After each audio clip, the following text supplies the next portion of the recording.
ನಮ್ಮ ಜೊತೆಗೆ ಧಾರವಾಡ ಜಿಲ್ಲಾ ಪಂಚಾಯತ್ ಸದಸ್ಯರಾದಂಥ ಶ್ರೀಮತಿ ನಿರ್ಮಲಾದೇವಿ ಬಿ ಉಪ್ಪಿನ್ ಉಪಸ್ಥಿತರಿದ್ದಾರೆ.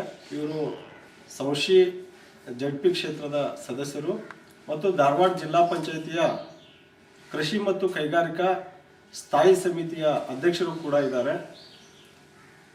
ಇನ್ನೊಂದು ನಿರ್ಮಲಾದೇವಿಯವರು ಅವರ ಮನೆಯವರು ಈ ಹಿಂದೆ ರಾಮಕೃಷ್ಣ ಹೆಗಡೆ ಅವರ ಕಾಲದಲ್ಲಿ ಈ ಕ್ಷೇತ್ರದ ಕುಂದಗೋಳ ಕ್ಷೇತ್ರದ MLA ಅವರು ಕೂಡ ಆಗಿರುವಂಥದ್ದು. ಈ ಸಂದರ್ಶನಕ್ಕೆ ನಮ್ಮ politiciansinIndia.com ಪರವಾಗಿ ಶ್ರೀಮತಿ ನಿರ್ಮಲಾದೇವಿ ಉಪ್ಪಿನವ್ರಿಗೆ ನಾವು ಹಾರ್ದಿಕವಾಗಿ ಸ್ವಾಗತವನ್ನು ಕೋರ್ತಾ ಇದ್ದೇವೆ. ನಮಸ್ತೆ ಮೇಡಮ್. ಮೊದಲಿಗೆ ನಿಮಗೆ ನಮ್ಮ ಪರವಾಗಿ ಒಂದು ವಿಷಯವನ್ನು ಕೇಳಲಿಕ್ಕೆ ಬಯಸ್ತಾ ಇದ್ದೀವಿ. ನೀವು ಈಗ ಜಡ್ಪಿ ಸದಸ್ಯರಿದ್ರಿ, ಸ್ಥಾಯಿ ಸಮಿತಿ ಅಧ್ಯಕ್ಷರಿದ್ರಿ, ಈ ಹಿಂದೆ ನಿಮ್ಮ ಮನೆಯವರು MLA ಅವರು ಕೂಡ ಆಗಿದ್ರು ರಾಮಕೃಷ್ಣ ಹೆಗಡೆ ಅವರ ಕಾಲದಲ್ಲಿ. ಇಂಥ ಪರಿಸ್ಥಿತಿಯಲ್ಲಿ ನೀವು ಜಡ್ಪಿ ಸದಸ್ಯರಾಗಿರೀಗ ಹೇಗೆ ನೀವು ಈ ರಾಜಕೀಯಕ್ಕೆ ಬಂದ್ರಿ, ಆ ವಿಷಯವನ್ನು ದಯವಿಟ್ಟು ನಮ್ಗೆ ತಿಳಿಸ್ಬೇಕಂತೇಳಿ ನಾವು ಕೇಳ್ಕೊತಾ ಇದ್ದೀವಿ. ರಾಜಕೀಯಕ್ಕೆ ಅಂದ್ರೆ ಏನ್ರಿ, ಹೆಣ್ಮಕ್ಳು ಸೀಟ್ ಬಂತು, ಊರಲ್ಲೆಲ್ಲರೂ ವತಿಯಿಂದ ನಿಂದಿರಿಸ್ಬೇಕು ಅಂತ ನಮ್ಮ ಮಕ್ಕಳು ಕೇಳಿದ್ರು. ನಮ್ಮ ಮಕ್ಕಳು ನಮ್ಮ ತಾಯಿಯವ್ರು ನಿಲ್ಲಿಸ್ತೀವಿ ಅಂತ ಹೇಳಿದ್ರು. ನಿಮ್ಗೆ ಆಸಕ್ತಿ ಇತ್ತು? ಈ ಕಾಲು ನೋದವು ಅಂತ ಅಂದೆ ನಾನು, ಅಂದ್ರೂ ಕೇಳಿಲ್ಲ. ಅದೇನಕತ್ತೆ ಅಂತ ಹೇಳಿದ್ರು. ಆದ್ರೂ ಜಡ್ಪಿ ಸದಸ್ಯರಾದ ನಂತರ ಗೆದ್ರಿ ನೀವು. ಗೆದ್ದ ನಂತರ ಸದಸ್ಯರಾದ್ರಿ. ಆಮೇಲೆ ನಿಮ್ಗೆ ಈ ಕೆಲಸ ಖುಷಿ ತಂತ ಇಲ್ವಾ? ಮತ್ತೆ ಆರಿಸ್ ಬಂದಿದ್ದಕ್ಕೆ ಜನರ ಸೇವೆ ಮಾಡ್ಲಿಕ್ಕೆ ನಿಮಗೂ ಒಂದು ಅವಕಾಶ ಸಿಕ್ತು, ಜನರ ಸೇವೆ ಮಾಡಕ್ಕೆ ಅವಕಾಶ ಸಿಕ್ತು, ನಿಮಗ ಅದರಿಂದ ಖುಷಿ ಆಯ್ತು. ಈಗ ಜಡ್ಪಿ ಸದಸ್ಯರಾದ ನಂತರ ಇಲ್ಲಿವರೆಗೆ ತಾವು ಏನೇನು ಕೆಲಸ ಕಾರ್ಯಗಳನ್ನ ಜನರಿಗಾಗಿ ಮಾಡಿದ್ರಿ? ಅಂದ್ರೆ ಈಗ ನನಗೆ 17 ಹಳ್ಳಿ ಬಂದವ್ರಿ. 17 ಹಳ್ಳಿ ಒಳಗೆ ಬಂದ್ರೆ 14 ಊರಿನ ಹಳ್ಳಿ ತಗೊಂಡು ಕುಡಿಯೋ ನೀರಿನ ವ್ಯವಸ್ಥೆ ಮಾಡಿಸಿವಿ. ಆದ್ರೆ ರೋಡಿನ ಓಪನಿಂಗ್ ಎಲ್ಲ ಹಳ್ಳಿಗೂ ಮಾಡಿ ಬಂದಿವಿ. ಹಳ್ಳಿ ಒಳಗೆ ಸಣ್ಣ ಹೊಲದ ಹತ್ರ ಇದ್ದದ್ವೆಲ್ಲ ಕೆರೆ ಎಲ್ಲ ನೀರಿಂದು ವ್ಯವಸ್ಥೆ ಓಪನಿಂಗ್ ಮಾಡಿ ಬಂದಿವಿ. ದೇವಸ್ಥಾನದು ಹೇಳ್ಬೇಕಂದ್ರೆ ದೇವಸ್ಥಾನದ್ದು ಎಲ್ಲ ಅಡಿಗಲ್ ಸಮಾರಂಭ ಮಾಡಿ ಬಂದಿವಿ. ಪ್ರಹ್ಲಾದ್ ಜೋಶಿ ಅವರು ಬಂದಿದ್ರು. ಜೋಶಿಯವರು ಮತ್ತು ನಮ್ಮ ಚಿಕ್ಕನಗೌಡರು MLA ಇದ್ದಾಗ ಅವಾಗ, ಮತ್ತು ಶಿವಳ್ಳಿಯವರು MLA ಆದಾಗ ಎಲ್ಲ ಕಡೆ ಮನೆ ಶಿವಳ್ಳಿಯವರು ಆರಿಸಿ ಬಂದಿಂದನೂ ಕರೆದಿದ್ರು. 17 ಹಳ್ಳಿ ಒಳಗೆ ಹೋಗಿವ್ರಿ. ಮತ್ತು ಚಿಕ್ಕನಗೌಡರು MLA ಇದ್ರು, ಅವಾಗೂ ಹೋಗಿವಿ. ಮತ್ತೆಲ್ಲ ದೇವಸ್ಥಾನಗಳು ಅಡಿಗಲ್ಲು ಸಮಾರಂಭ ಮಾಡಿವಿ 17 ಹಳ್ಳಿ ಒಳಗೆ. ನೀರಿನ ಬೋರ್ವೆಲ್ ಮಾಡಿವ್ರಿ. ಮತ್ತು ಹಳ್ಳಿ ಒಳಗೆ ಶಾಲೆಗಳು ಏನು ಕಟ್ಟಡಗಳು ಇರ್ತಾವಲ್ರಿ, ಆ ಶಾಲೆ ಒಳಗೆ ಕಟ್ಟಡಗಳೆಲ್ಲ ಇದನ್ನು ಮಾಡೋಕೆ ಎಲ್ಲ ಅದರೊಳಗೆ ಇದರ ಶಬ್ದೊಳಗೆ ಹೇಳಿದ್ವಿ. ಸಾಯಿ ಸಮಿತಿ ಒಳಗೆ ಮತ್ತು KDP ಮೀಟಿಂಗ್ನಾಗ ಹಿಂಗೆಲ್ಲ ನಾವು ಶಾಲೆ ಕೆಲಸ ಆಗಬೇಕು, ನೀವು ಕೆಲಸ ಮಾಡಬೇಕು. ನಮ್ಮೆಲ್ಲ ಹಳೆ ಶಾಲೆಗಳು ಸೌಸಿ ಒಳಗೆ ಅದಾವು.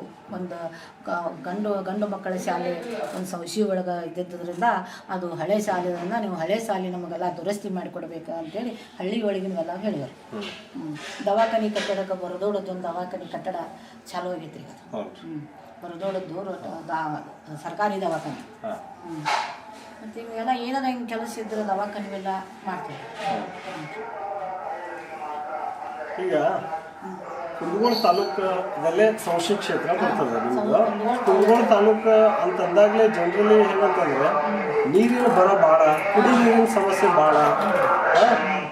ಅದಕ್ಕೆ ಸಂಬಂಧಿಸಿ ನೀವು ಯಾವ ರೀತಿಯಲ್ಲಿ ನಿಮ್ಮ ಕ್ಷೇತ್ರದಲ್ಲಿ ಬೋರ್ ಹಾಕ್ಸೇವ್ರಿ. ನೀರಿಂದು ಸಂಶಿ ಒಳಗೆ ಒಂದು ದೊಡ್ಡ ಇದನ್ನ ಟ್ಯಾಂಕಿನ ಮಾಡ್ಸ್ಯಾವ್ರಿ. ನೀರಿನ ಬಗ್ಗೆ ಸಂಶಿ ಒಳಗೆ ಇಲ್ಲಿ ಒಂದು ಮಾಡ್ಸೇವ್ರಿ, ಈ ಬ್ರಹ್ಮಾನಂದ ಮಠದ ಹತ್ರ. ಜಿಲ್ಲಾ ಪಂಚಾಯತಿಯಿಂದ ಆಗೈತೆ ಅದು. ಮತ್ತು ಇವೆಲ್ಲ ಊರಾಗ ಬೋರ್ಗಳು ಸುಧಾ ಜಿಲ್ಲಾ ಪಂಚಾಯತಿಯಿಂದ ಮಾಡ್ಸ್ಯಾವ್ರಿ. ಈಗ ಇಲ್ಲಿವರೆಗೆ ನೀವೇನು ಕೆಲಸ ಮಾಡಿದ್ರಲ್ಲಮ್ಮ, ಇದರಲ್ಲಿ ನಿಮ್ಗೆ ಖುಷಿ ತರುವಂತ ಯಾವ್ದಾದ್ರು ಕೆಲಸ ಐತಾ? ಎಲ್ಲ ಮತ್ತು ಕೆಲಸ ಮಾಡ್ಯಾವ ಖುಷಿನ ಅನಿಸ್ತದ್ರಿ. ಎಲ್ಲರೂ ಖುಷಿ ಎಲ್ಲ ಕೆಲಸ ಮಾಡ್ಯಾವಲ್ರಿ ಹಳ್ಳಿ ಒಳಗೆ, ಎಲ್ಲ ಖುಷಿನ ಅನಿಸ್ತದೆ. ಈಗ ನಿಮ್ಗೆ ಒಂದು ಪ್ರಮುಖ ಪ್ರಶ್ನೆ ಕೇಳ್ತೀನಿ. ನೀವು ಒಬ್ಬ MLA ಅವರ ಹೆಂಡತಿ ಆಗಿದ್ದು, ಇವತ್ತಿನ ರಾಜಕಾರಣಕ್ಕೂ ಅವಾಗ ನಿಮ್ಮ ಯಜಮಾನರು ಇದ್ರಲ್ಲ ಅವತ್ತಿನ ರಾಜಕಾರಣಕ್ಕೂ ಇವತ್ತಿನ MLA-ಗಳಿಗೂ ಅವತ್ತಿನ MLA-ಗಳಿಗೂ ವ್ಯತ್ಯಾಸ ಏನಾದ್ರು ಅನಿಸ್ತದಮ್ಮ ನಿಮ್ಗೆ? ವ್ಯತ್ಯಾಸ ಅನಿಸ್ತದೆ. ಯಾಕಂದ್ರೆ ಈಗಿನ ರಾಜಕೀಯನ ಬೇರೆ ಹಾಕವ್ರಿ, ಅವಾಗಿನ ರಾಜಕೀಯನ ಬೇರೆ ಇತ್ತು. ಈಗಿನ ರಾಜಕೀಯ ನೋಡಿದ್ರೆ ಅಲ್ಲ ವಜ್ಜೆ ರಾಜಕೀಯ ಮಾಡೋದ ವಜ್ಜೆ ಐತಿ. ಅಮ್ಮ, ಈಗ ಮುಂದೆ ನೀವು ZP ಸದಸ್ಯರ ಆಗಿದ್ದಕ್ಕೆ ಮುಂದೆ ಜನರಿಗಾಗಿ ನಿಮ್ ಕ್ಷೇತ್ರದಲ್ಲಿ ಇನ್ನೂ ಏನೇನ್ ಮಾಡ್ಬೇಕಂತಿದೆ, ಜನ ನಿಮ್ಗೆ ಇನ್ನೂ ಏನೇನ್ ಬೇಕಂತ ಕೇಳ್ತಾ ಇದ್ದಾರೆ? ಜನ ಅಂದ್ರೆ ಈಗ ಇರಾಕ್ ಮನಿಗಳು ಕೇಳ್ತಾರ್ರಿ ಅವರು ಜನರ. ಇರಾಕ್ ಮನಿ ಇಲ್ಲ, ನೀವು ಗೌರ್ಮೆಂಟ್ದಿಂದ ಮನಿ ಮಾಡಿಸ್ಕೊಡ್ರಿ ನಮಗ ಅಂತಾರ್ರಿ. ಆ ಗೌರ್ಮೆಂಟ್ದಿಂದ ಜಾಗ ತಗೊಂಡು ನೀವು ಏನಾರ ಸಹಾಯ ಮಾಡ್ರಿ ಅಂತಾರ್ರಿ. ಮತ್ತ ಮನಿಗಳ ಬಗ್ಗೆ ಭಾಳ ಕೇಳ್ತಾರೆ ನಮ್ಗೆ ಜನರು. ನಮ್ಗೆ ಇರಾಕ್ ಮನಿ ಇಲ್ಲ, ಮನಿಗಳ ಕದನ್ ಮಾಡ್ರಿ, ಇವು ಶೌಚಾಲಯ ಮಾಡಿಸ್ಕೊಡ್ರಿ ಇಂಥವೆಲ್ಲ ಹೇಳ್ತಾರೆ. ಮತ್ತೇನ್ ಕೇಳ್ತಾರಮ್ಮ? ಈಗ ಮನಿದು ಶೌಚಾಲಯದ ಭಾಳ ಅದಾವ ನೋಡ್ರಿ. ಮನೆ ಶೌಚಾಲಯ ಅದಕ್ಕೆ ಏನ್ ಕ್ರಮ ತೆಗೆದುಕೊಳ್ತಾ ಇದ್ರಿ? ಏನ್ ಮುಂದೆ ಮಾಡೋದ್ರ ಬಗ್ಗೆ? ಮುಂದೆ ಮಾಡೋದು ನಾವು ಜಿಲ್ಲಾ ಪಂಚಾಯತಿಯಾಗ ನಾವು ಕೇಳಿದ್ರೆ ನಿಮಗೆ ಮನಿಗಳು ನಿಮ್ಮ ಜಿಲ್ಲಾ ಪಂಚಾಯತಿಗೆ ಇಲ್ಲ ಅಂತ ಹೇಳಿದ್ರು ನಮ್ಗೆ. ನಿಮ್ಮ ಇಲ್ಲ ಮನಿಗಳು ನಾವು ಇದ್ದದಲ್ಲ, ಅದು ಗ್ರಾಮ ಪಂಚಾಯತಿಯಿಂದನ ನಿಮಗೆ ಮನಿಗಳಾಗಬೇಕು ಅಂತ ಹೇಳಿದ್ರು ನಮ್ಗೆ. ಮೇಘಣ್ಣ ಸಾಹೇಬ್ರಿಗೆ ನಾವು ಕೇಳಿದ್ವಿ, CEO ಅವರಿಗೆ. ಅವರು ಇಲ್ಲ ಆಗಂಗಿಲ್ಲ, ಮನಿಗಳು ಮಾತ್ರ ನಾವು ಕೇಳಿದ್ರೆ ಇಲ್ಲ ಅಂತಾರೆ. ಅವಾಗ ಕೇಳಿದ್ರು ಇಲ್ಲ ಅಂತಾರೆ. ಈಗ ನೀವು ಕೃಷಿ ಮತ್ತು ಕೈಗಾರಿಕಾ ಸ್ಥಾಯಿ ಸಮಿತಿ ಅಧ್ಯಕ್ಷರು ಆಗಿರಿ, ಅದಕ್ಕೆ ಸಂಬಂಧಿಸಿ ಏನಾದ್ರು ಕೆಲವೊಂದು ಮಾತು ಹೇಳ್ತೀರಿ? ಕೃಷಿ ಅಂದ್ರೆ ಈಗ ಬೆಳೆಗಳು ಹೊಲದೊಳಗೆ ಒಬ್ರಿಗೆ ಹತ್ತಿ ಬೀಜ ತಗೊಂಡು ಅವ್ರು ಹುಟ್ಟಿಲ್ಲ ಅಂತ ಹೇಳ್ತಾರ್ರಿ, ಒಬ್ರು ಹುಟ್ಟೈತಿ ಅಂತ ಹೇಳ್ತಾರ. ಈಗ ಅಧಿಕಾರಿಗಳು ಕೃಷಿ ಇದ್ರೊಳಗಿಂದ ಬೀಜ ನಾವೇನು ಕೊಟ್ಟೇವಲ್ರಿ, ಅವೆಲ್ಲ ಹುಟ್ಟಿಲ್ಲ, ಒಬ್ರು ಹುಟ್ಟೇವು ಅಂತಾರ. ಹಿಂಗಾಗಿ ದನಗಳ ಬಗ್ಗೆ ಭಾಳ ಹೇಳ್ತಾರ. ದನಗಳಿಗೆ ಕುಡಿಯಾಕ ನೀರು ಇಲ್ಲ, ದನಗಳಿಗೆ ರೋಗ ಬರ್ತಾವು, ಬಾಯ್ಬಾಯಿ ಕಾಲ್ಬಾಯಿ ಬರ್ತಾವು, ಅದಕ್ಕೆ ಇಂಜೆಕ್ಷನ್ ಮಾಡಿಸ್ರಿ, ನೀವು ಬೀಜಗಳು ಕೊಡ್ಬೇಕಾದ್ರೆ ಇದರಿಂದ ನೋಡಿಕೊಡ್ರಿ ಕೃಷಿ ಇದರಿಂದ ಅಂತ ಕೇಳ್ತಾರೆ ನಮ್ಮವ್ರು. ನಮ್ಮ ಕೇಳ್ತಾರ ಅವರು, ಆದ್ರೆ ಅವ್ರಿಗೆ ನಾವು ಉತ್ತರ ಹೇಳ್ಬೇಕು. ಅಂದ್ರೆ ಜಿಲ್ಲಾ ಪಂಚಾಯತಿ ZP ಮೆಂಬರ್ ಅಲ್ಲಿ ಕೃಷಿ ಇದ್ರೊಳಗೆ ಕುಂತಾಗ ನಮ್ಗೆ ಕೇಳ್ತಾರ. ಮತ್ತೆ ಅದಕ್ಕೆ ಸಂಬಂಧಿಸಿ ಮತ್ತೇನಾದ್ರು ದನಗಳ ಬಗ್ಗೆ, ಕೃಷಿ ಬಗ್ಗೆ, ಹತ್ತಿ, ಜೋಳ, ಗೋಧಿ, ಕಟ್ಟಿ ಇಂಥದ್ರ ಬಗ್ಗೆ ಎಲ್ಲ ಬೀಜಗಳ ಬಗ್ಗೆ ಕೇಳ್ತಾರೆ.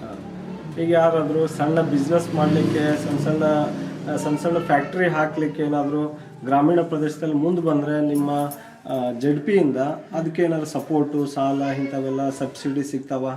ಸಬ್ಸಿಡಿ ಏನಿದೆ ಅವ್ರೇನು ಹೇಳಿದ್ರು. ಈಗ ಭಾಳ ಮುಖ್ಯವಾಗಿ ಈಗ ಮುಂದೆ ಲೋಕಸಭಾ ಚುನಾವಣೆ ಇದೆ ರೀ, ಹೌದ್ರಿ? 2014 ಲೋಕಸಭಾ ಚುನಾವಣೆ. ಅದರಲ್ಲಿ ಕಾಂಗ್ರೆಸ್ಸು ಒಂದು ಕಡೆ ಪ್ರಯತ್ನ ಮಾಡ್ತಾ ಇದೆ, ಇನ್ನೊಂದು ಕಡೆ BJPನೂ ಪ್ರಯತ್ನ ಮಾಡ್ತಾ ಇದೆ, ಇನ್ನೊಂದು ಕಡೆ ತೃತೀಯ ರಂಗ ಅಂತ ಹೇಳಿ ಬೇರೆ ಬೇರೆ ಪಕ್ಷಗಳು ಸೇರಿ ಈ ಎರಡೂ ಪಕ್ಷವನ್ನು ಬಿಟ್ಟು ಒಂದು ಸರ್ಕಾರ ಮಾಡ್ಬೇಕಂತ ಅವರು ಪ್ರಯತ್ನ ಮಾಡ್ತಾ ಇದ್ದಾರೆ. ಈ ಸಂದರ್ಭದಲ್ಲಿ ಲೋಕಸಭೆ ಚುನಾವಣೆಗೆ ಸಂಬಂಧಿಸಿ ತಾವು ಏನು ಹೇಳಿಕ್ ಬಯಸ್ತೀರಿ? ಲೋಕಸಭೆ ಚುನಾವಣೆಗೆ ನೋಡ್ರಿ, ಮೊನ್ನೆ ತನಕ ಕಾಂಗ್ರೆಸ್ ಬಂತು. ಮೊನ್ನೆದು ನಮ್ಮ ತಾಲೂಕಿಗೆ ಮಾತ್ರ ಕಾಂಗ್ರೆಸ್ ಬಂತು, ಕುಂದಗೋಳ ತಾಲೂಕಿಗೆ. ಇವು BJP ಆಗಿರೋದ್ರಿಂದ ಅದಕ್ಕೆ BJP ಹೋತು ಅಂತಾರೆ. ಇದು ಒಂದು. ಈ ಕಾಂಗ್ರೆಸ್ ಅಂಕರ್ ಈಗ ಭಾಳ ವರ್ಷದಿಂದ ಇದ್ದಿದ್ದಿಲ್ಲ ಬಿಡ್ರಿ. ನಮ್ಮ ಮನೆಯವರು ಕಾಂಗ್ರೆಸ್ ಕಂಡಬಿಟ್ಟು, ನಮ್ಮ ಮನೆಯವರು MLA ಇದ್ದಾಗ ಕಾಂಗ್ರೆಸ್ ಕಂಡಬಿಟ್ಟಿದ್ದು ಭಾಳ ದಿವಸ ಇತ್ತು. ನಮ್ಮ ಮನೆಯವರು 35 ವರ್ಷದ ನಂತರ ಜನತಾ ಪಕ್ಷ ಬಂದೈತೆ ನಮ್ಮ ಮನೆಯವರು ಎಲೆಕ್ಷನ್ ನಿಂತಾಗ. ಕಾಂಗ್ರೆಸ್ಸು ಇವು ಕುಬ್ಯಾಳದವ್ರು ಇದ್ದರು. ಕುಬ್ಯಾಳದವ್ರಿದ್ದಾಗ ಮುಂದೆ ಇವರು ನಮ್ಮ ಮನೆಯವರು ಜನತಾ ಪಕ್ಷಕ್ಕೆ ರಾಮಕೃಷ್ಣ ಹೆಗಡೆಯಿಂದ ನಿಂತಾಗ 35 ವರ್ಷದ ನಂತರ ಕಾಂಗ್ರೆಸ್ ಹೋಗಿದ್ರಿ ಇಲ್ಲಿಗೆ ಸೌಸಿ ತಾಲೂಕಿಗೆ, ಕುಂದಗೋಳ ತಾಲೂಕಿಗೆ 35 ವರ್ಷ ಆಗಿತ್ರಿ ಕಾಂಗ್ರೆಸ್ ಅದು ಜನತಾ ಪಕ್ಷ ಬಂದಿದ್ದಿಲ್ಲ ಇಲ್ಲಿ. 35 ವರ್ಷ ತಂದವರೇ ಇವರು. ಅಂದ್ರೆ ಕಾಂಗ್ರೆಸ್ ಅನ್ನ ಹೊರತುಪಡಿಸಿ ಕುಂದಗೋಳ ಕ್ಷೇತ್ರದಲ್ಲಿ ಫಸ್ಟ್ ಟೈಮ್ ನಿಮ್ಮ ಯಜಮಾನ್ರೆ ಜನತಾ ಪಕ್ಷದಿಂದ ಬಂದಿರೋದು. ಅವಾಗ MLA ಆದ್ರಿ ಅವರು. ಅವಾಗೆಲ್ಲ ವಿಧಾನಸೌಧದೊಳಗೆಲ್ಲ ಅಂತಿದ್ರು 35 ವರ್ಷ ಮತ್ತು ಕಾಂಗ್ರೆಸ್ ಇದನ್ನ ಮಾಡಿದವ್ರು BA ಉಪ್ಪಿನವರು ಅಂತಿದ್ರು. ಅವ್ರು 35 ವರ್ಷ ನಂತರ ಬಂದತ್ರಿ, ಬರೀ ಕಾಂಗ್ರೆಸ್ ಬಂದತ್. ಮತ್ತೆ ಕುಂದಗೋಳ ತಾಲೂಕು ಎಲ್ಲರಿಗೆ ಹೆದರಾಕತ್ತಿದ್ರಂತೆ ಅವ್ರು. ಈಗ ನಿಮಗೆ ಇನ್ನೊಂದು ಮುಖ್ಯವಾದಂಥ ನಮ್ಮ ಪ್ರಶ್ನೆ, ಈಗ ನೀವು ಒಬ್ಬ ಮಹಿಳೆ, ಒಬ್ಬ MLA ಅವ್ರ ಹೆಂಡತಿಯಾಗಿ ನಿಮ್ಗೆ ಬಹಳಷ್ಟು ನಿಮ್ಗೆ ಎಕ್ಸ್ಪೀರಿಯನ್ಸ್ ಇರ್ತದೆ ಸಮಾಜ ಸೇವೆ ಬಗ್ಗೆ. ಮಹಿಳೆಯರಿಗೆ ಸಂಬಂಧಿಸಿ ನೀವು ಏನು ಮಾತಾಡ್ಲಿಕ್ಕೆ ಇಷ್ಟಪಡ್ತೀರಿ? ಮಹಿಳೆಯರು ಯಾಕಂದ್ರೆ ಈಗ ಮಹಿಳೆಯರಿಗೆ ನೋಡ್ರಿ, ಈಗ ಗ್ರಾಮೀಣ ಪ್ರದೇಶದಲ್ಲಿ ಶೌಚಾಲಯ ಹೊರಗಡೆನೆ ಅವ್ರಿಗೆ ಶೌಚಾಲಯ ಮಾಡುವಂತ ಇದು ಇರ್ತದೆ. ಅಂತ ಸಂದರ್ಭದಲ್ಲಿ ಅವ್ರಿಗೆ ಆಮೇಲೆ ಮಹಿಳೆಯರಿಗೆ ಸಾಕಷ್ಟು ಶಿಕ್ಷಣ ಕೊಡ್ಲಿಕ್ಕೆ ಮುಂದೆ ಬರಂಗಿಲ್ಲ ಜನ, ಮನೆಯಲ್ಲಿ ಕಲ್ಸಕ್ ಮುಂದೆ ಬರಂಗಿಲ್ಲ, ಕಡಿಮೆ ವಯಸ್ಸಿನಲ್ಲಿ ಮದುವೆ ಮಾಡೋದನ್ನ ಮಾಡ್ತಾರೆ ಅಥವಾ ವರದಕ್ಷಿಣೆಯನ್ನ ತಗೊಳ್ತಾರೆ. ಇದ್ರ ಬಗ್ಗೆ ನೀವು ಏನ್ ಹೇಳಿಕ್ಕೆ ಅಂದ್ರೆ ಈಗೆಲ್ಲ ಎಲ್ಲ ಕಡೆ ಈಗ ಭಾಷಣ ಗಿಷ್ಣ ಇದ್ದಾಗ್ರಿ ಮಹಿಳೆಯರು ನಿಂಗೆ ಕಲಿಸ್ಬೇಕು, ಇಷ್ಟ ವರ್ಷಕ್ಕೆ ನೀವು ಮದುವೆ ಮಾಡ್ಬೇಕು, ಇಲ್ಲ ಅಂತಂದ್ರೆ 20 ವರ್ಷದ ಮೇಲ್ಪಟ್ಟ ಮದುವೆ ಮಾಡ್ರಿ ಅಂತ ಹೇಳ್ತಾರೆ. ನಾವು ಹಿಂಗಾಗೆಲ್ಲ ಈಗೆಲ್ಲ ಕಡೆ ಸುಧಾರಿಸ್ಯಾರ, ಅಂದ್ರೆ ಹಳ್ಳಿ ಒಳಗೂ ಸುಧಾರಿಸ್ಯಾರ, ಸಿಟಿ ಒಳಗೂ ಸಿಟಿ ಒಳಗೆ ಅಂಕರ್ ಸಹಿ ಬಿಡ್ರಿ ಹುಡುಗರು ಕಾಲೇಜ್ ಹೋಗ್ತಾವು. ಈಗ ಹಳ್ಳಿಯವರು ಸಿಟಿಗೆ ಕಲ್ಸಕ್ಕೆ ಕಳಿಸ್ತಾರೆ. ಹಂಗೇನು ಜನರು ಸುಧಾರಿಸೈತಿ ಈಗ ಮಕ್ಕಳನ್ನ ಕಲಿಸೋಕೆ. ಆದ್ರೆ ಅದೇನಿಲ್ಲ, ನಮ್ಗೆ ಎಲ್ಲ ಕಡೆ ಕೇಳ್ತೇವಲ್ರಿ, ಮಕ್ಕಳನ್ನ ಸಾಲಿ ಕಲಿಸ್ತಾರೆ. ಈಗ ಅಷ್ಟು 13 ವರ್ಷ 14 ವರ್ಷದ ಮಟ್ಟ ಮದುವೆ ಮಾಡೋದಿಲ್ಲ ಈಗ ಯಾರು ಮಕ್ಕಳನ್ನ. ಮೊದಲಿನ ಕಾಲದೊಳಗಿತ್ತು ಅದು, 14 ವರ್ಷಕ್ಕೆ ಮದುವೆ ಮಾಡೋದು ಮೊದಲಿನ ಕಾಲದಾಗಿತ್ತು, ಈಗೆಲ್ಲ ಐತೆ. ಈಗ ವರದಕ್ಷಿಣೆ ಬಗ್ಗೆ ನೀವು ಏನು ಹೇಳ್ತೀರಿ? ವರದಕ್ಷಿಣೆ ಬಗ್ಗೆ ಅವೆಲ್ಲ ಮಾಡ್ತಾರಲ್ರಿ ವರದಕ್ಷಿಣೆ. ಈಗ ದಿನನಿತ್ಯ ಪೇಪರ್ನಲ್ಲಿ ನಾವು ನೋಡ್ತೇವಲ್ರಿ, ಪೇಪರ್ನಲ್ಲಿ ನೋಡಿದಾಗ ವರದಕ್ಷಿಣೆಗಾಗಿ ಯಾರೋ ಸತ್ತಿರೋದು, ಆತ್ಮಹತ್ಯೆ ಮಾಡ್ಕೊಂಡು ಇಂಥವೆಲ್ಲ ನೋಡ್ತೇವೆ. ಅದ್ರ ಬಗ್ಗೆ ಒಬ್ಬ ನೀವು ಹಿರಿಯ ಮಹಿಳಾ ಜನ ಸೇವಕಿಯಾಗಿ ಏನು ಹೇಳಲಿಕ್ಕೆ ಬಯಸ್ತೀರಿ? ಅಂದ್ರೆ ಹಂಗೆಲ್ಲ ವರದಕ್ಷಿಣೆ ತಗೋಬಹುದು, ಕರೆ ಮನೆಯೊಳಗೆ ಅಂತವೆಲ್ಲ ಇದನ್ನ ಮಾಡಬಾರ್ದು. ಗಂಡ ಅಥವಾ ಅತ್ತಿ ಮತ್ತು ಮಾವ ವರದಕ್ಷಿಣೆ ಬಗ್ಗೆ ಇದನ್ನ ಮಾಡಬಾರ್ದು, ತಗೋಬಾರ್ದು. ತಗೊಂಡ್ರು ಅವ್ರನ್ನೆಲ್ಲ ಚಲೋತ್ನಾಗ ಸೊಸೆಯಿಂದ ಬಿಟ್ಟು ವಿಷಯ ರೀ, ಕಂಡೀಷನ್ ಮಾಡಬಾರ್ದು, ತಮ್ಮ ಮಕ್ಕಳು ಅದ ಸೊಸೆಯಂದ್ರಿಗೆ ಏನು ಅನ್ನಕ್ ಹೋಗ್ಬಾರ್ದು. ಎಲ್ಲಾರು ಒಂದ ಸಮಾನ ಅಂತ ನಡ್ಕೊಂಡು ಹೋಗ್ಬೇಕ್ರಿ. ಒಬ್ಬೊಬ್ರು ಹಂಗಿರ್ತಾರಲ್ರಿ, ಸೊಸೆಯಂದರು ಮಕ್ಕಳು ಎಲ್ಲ ಒಂದೇ ಅಂತ ತಿಳ್ಕೋಬೇಕು. ನಾ ಈ ಸಂದರ್ಭದಲ್ಲಿ ಇನ್ನೊಂದು ಕೊನೆ ಪ್ರಶ್ನೆ, ಇವತ್ತಿನ ಯುವಕರು ಇದಾರಲ್ರಿ, ಗ್ರಾಮೀಣ ಪ್ರದೇಶದಲ್ಲಾಗ್ಲಿ ಸಿಟಿಯಲ್ಲಾಗ್ಲಿ ಯುವ ಜನಾಂಗ ಯುವಕರು ಹುಡುಗರು ಅವ್ರು ಏನ್ ಮಾಡ್ತಾ ಇದ್ದಾರೆ, ಬೇರೆ ಬೇರೆ ರಾಜಕೀಯ ಪಕ್ಷದ ಬಾಲನ್ಗೋಸಿಯಾಗಿ ಹಣಕ್ಕಾಗಿ ಹಿಂಗೆ ಕೆಲವೊಂದು ಜನ ಅವರು ದುಡ್ಡು ಕೊಟ್ಟು ಎಲ್ಲೆಲ್ಲೋ ಬೇರೆ ಬೇರೆದಕ್ಕೆ ಉಪಯೋಗ ಮಾಡ್ಕೊತಾರೆ. ಆಮೇಲೆ ಸರಿಯಾಗಿ ಅವ್ರಿಗೆ ಬುದ್ಧಿವಾದ ಹೇಳಂಗಿಲ್ಲ. ಆಮೇಲೆ ಎಷ್ಟೋ ಹೊಡೆದಾಟಗಳಾಗ್ತಾವು, ಎಷ್ಟೋ ಜಾತಿ ಧರ್ಮದ ಹೊಡೆದಾಟಗಳಾಗ್ತಾವು. ಅದರಲ್ಲಿ ಯುವಕರನ್ನ ಬಳಸ್ಕೊಳ್ತಾರೆ ಕೆಲವೊಂದು ರಾಜಕೀಯ ಜನ. ನಾವು ಪೇಪರ್ನಲ್ಲೆಲ್ಲ ಓದ್ತೇವೆ, ಮತ್ತೆ ಎಷ್ಟೋ ಜನ ಕೇಸಸ್ ಆಗಿದಾವೆ. ಆಮೇಲೆ ಯುವ ಜನರು ದುಶ್ಚಟಗಳನ್ನ ಅಂಟಿಸ್ಕೊಂಡಾರ, ಅದು ಕುಡಿತಾ ಇರಲಿ ಅಥವಾ ಬೇರೆ ಬೇರೆ ತಂಬಾಕು, ಸಿಗರೇಟು ಇಂಥ ಸಂದರ್ಭದಲ್ಲಿ ಯುವ ಜನರಿಗೆ ತಾವು ಏನ್ ಹೇಳಲಿಕ್ಕೆ ಬಯಸ್ತೀರಿ ನಮ್ಮ ಮೂಲಕ? ಅಲ್ಲ, ನಿಮ್ಮ ಮೂಲಕ ಅಂದ್ರೆ ಅವನ್ನೆಲ್ಲ ಚಟಗಳು ಬಿಡಬೇಕು, ಎಲ್ಲ ಒಳ್ಳೆಯ ರೀತಿಯಿಂದ ಅವ್ರು ಕೆಲಸ ಮಾಡ್ಕೊಂಡು ಹೋಗ್ಬೇಕು. ಆದರೆ ಈಗಿನ ಯುವಕರು ಮಾಡಬಾರ್ದು ಅಂತ ನಾವು ಹೇಳ್ತೇವೆ, ಮಾಡಬಾರ್ದು ಅಂತ. ಕೆಟ್ಟ ಚಟಗಳು ಮಾಡಿದ್ರೆ ಮನೆಯಲ್ಲಿ ಮಕ್ಕಳು ಹೆಂಡರು ಎಲ್ಲ ಭಾಳ ಸಮಸ್ಯೆಗಳು ಬರ್ತೈತಿ. ಅದಕ್ಕೆ ಈಗಿನ ಯುವಕರು ಯಾರಿಗಾರ ಹಂಗೆ ಮಾಡೋರಿದ್ರು ಹೇಳ್ತಿರ್ತೇವೆ ನಾವು ಮನೆಯೊಳಗೆ. ಅವರು ಹುಡುಗರಿಗೆ ಹಂಗೆ ಬಂದಾಗ ಮಾಡಬಾರ್ದು, ಕುಡಿಬಾರ್ದು, ತಿನ್ನಬಾರ್ದು, ಹಂಗೆಲ್ಲ ಅಡಿಕೆ ಅವು ಎಲ್ಲ ಚೀಟ್ ಹಾಕೋಬಾರ್ದು. ಇಂಥವೆಲ್ಲ ನಾಳೆ ನಿಮ್ಮ ಸಮಸ್ಯೆ ಹಾಕವು, ನಾಳೆ ಹೆಣ್ಣು ಮಕ್ಕಳು ಗತಿ ಏನು. ಈ ಕುಡಿತದಿಂದ ಮತ್ತು ಇವೆಲ್ಲ ಚೀಟ್ ಹಾಕೊಳ್ಳೋದ್ರಿಂದ ಪ್ರಕೃತಿ ಹಾಳಾಕತಿ. ಗೊತ್ತಿದ್ದವ್ರು ಹೇಳ್ತಿರ್ತಾರೆ.